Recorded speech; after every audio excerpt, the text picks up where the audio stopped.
Hi there, I'm Coach Kenneth, And I'm Coach Victoria. and in this video we're going to be talking to you about how love feels for an avoidant. Something that you all might be curious about. You know, so many of you come to the channel not even knowing about attachment styles or attachment theory, and you hear us talking about it week after week, and you're like, what is this? What is this avoidant? And then you start to watch your What videos, is and you're this like, attachment? what?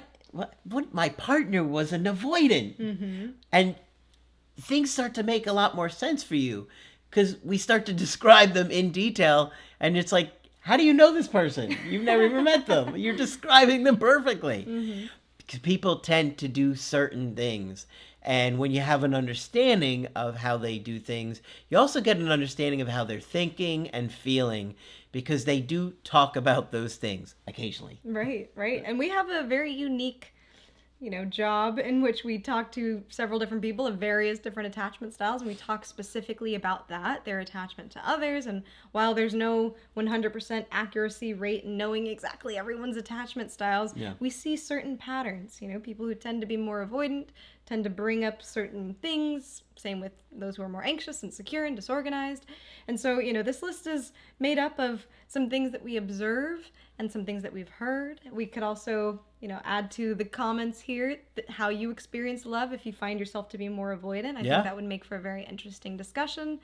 The first one that we want to talk about is something that maybe has less of a light shed on it, but discomfort. Discomfort.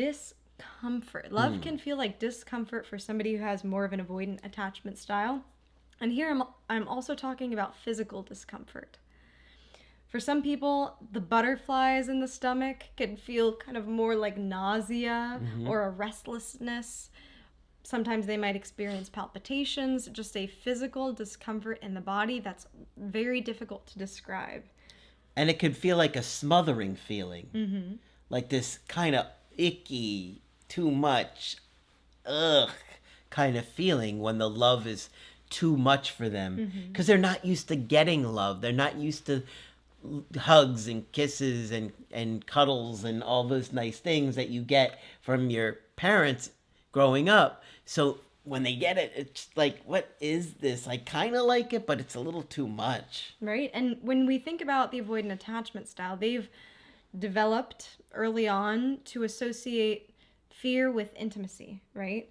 So the closer they get to someone, maybe they were hurt in the past, maybe they learned to suppress a lot of their emotions or their affection, maybe the times where they were vulnerable, it was used against them. And so fear can manifest in a lot of different ways in the body. Discomfort can manifest in a lot of different ways. Maybe somebody who's more anxious or secure might feel those butterflies in the stomach as enthusiasm, as excitement, as a thrill.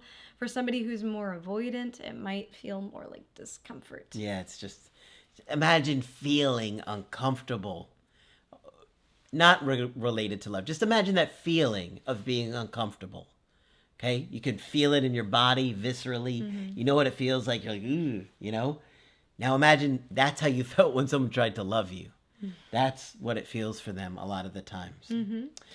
There can also be overthinking that happens. And this one's interesting because a lot of times we think of the racing thoughts and the overthinking more with the anxious attachment style, but somebody with an avoidant attachment style can also experience this in terms of not thinking about how the person's going to leave or abandon them, but rather how things can go wrong. There can be a spiral of thoughts of, oh, this horrible thing's going to happen, or what if we get too close and this bad thing happens, associated with that discomfort, connected with that discomfort. Yeah, this feeling of impending doom. It's never going to last anyway. Right. So why keep trying? Why keep going if it's not going to work? Right. Okay, so another thing for avoidance is that love feels magnified and intense. Okay? So it's like, if somebody taps you, it might not hurt you very much. But if they tapped an area that you've been hurt, you've had a bruise, you fell on, now it's going to hurt a lot more, and that it's more magnified, right? And so because they've been hurt with love and the people that they're supposed to be close with so much, so repeatedly, to the point where they got avoidant, small things can feel much bigger to them.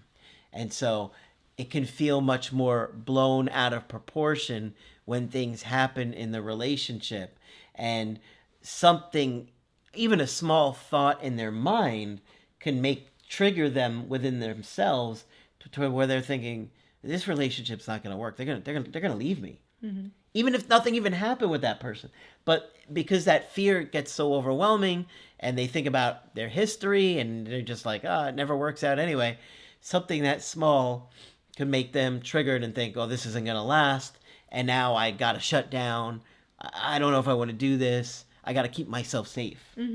And even in terms of commitment steps, small commitment steps can seem like huge mountains to cross in a relationship for somebody who's more avoidant. And it can be as simple as meeting friends. It can be as simple as meeting family after 5 years of being together.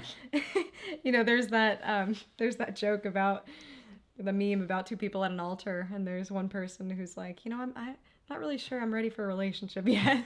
Right? So you get so far, and you realize, wait a minute, we've been in this for so long, and this would make sense to reach the next commitment level, but there's something blocking that person. I got a good example. I had a guy just a couple days ago who's been with his girlfriend for, I feel like 5 or 6 years. I can't remember off the top of my head. It was a pretty long time. And, you know, he had a child from a previous relationship. And even though he'd been with her for quite a while, she hadn't even met his child. Wow. Right? Wow. And so I'm like, you know, do you think you were avoidant in this relationship, that you were neglecting and it wasn't progressing enough for them? And he started to really see it. But before that, I don't think it really hit him that, wow, she's never even met my child. Yeah. But you could imagine being with somebody for years and be like, am I ever going to meet your kid? Right. So sometimes things just kind of fly right past you, fly right over your head. Yeah. Love can also feel really unpredictable and like a gamble, right? So there could be this constant worry if they're making the right choice. And this goes along with the small commitment steps seeming like really big commitment steps. There's this fear of this long-term outcome before even building the connection, right? And so sometimes somebody who's more avoidant might see something that in reality might be maybe an orange flag, let's say, but in their mind they're saying full stop, this person does not like pickles, it's not going to work. In 10 years from now we're going to be married with kids and we're going to have an argument over pickles. It's going to destroy our family. It's going to be over, right? So love can feel like a big gamble. You start to think about the future in kind of some irrational ways. You start to get ahead of yourself and sometimes bring on that fear even more as a way to protect yourself. Yep. So this is something that can happen.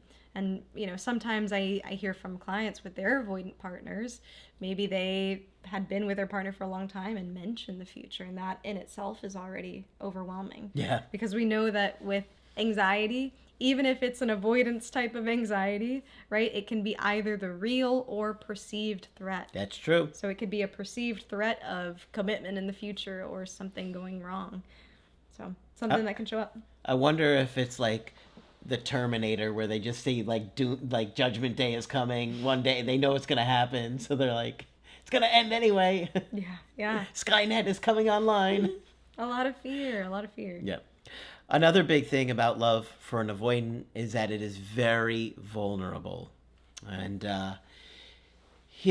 being vulnerable. Think about that feeling of vulnerability. It's like you could be hurt. Physically, emotionally, that you are susceptible to, being open to trust somebody, and that they could do something that will hurt you or make you feel awful or maybe devastate you if they abandon you, right?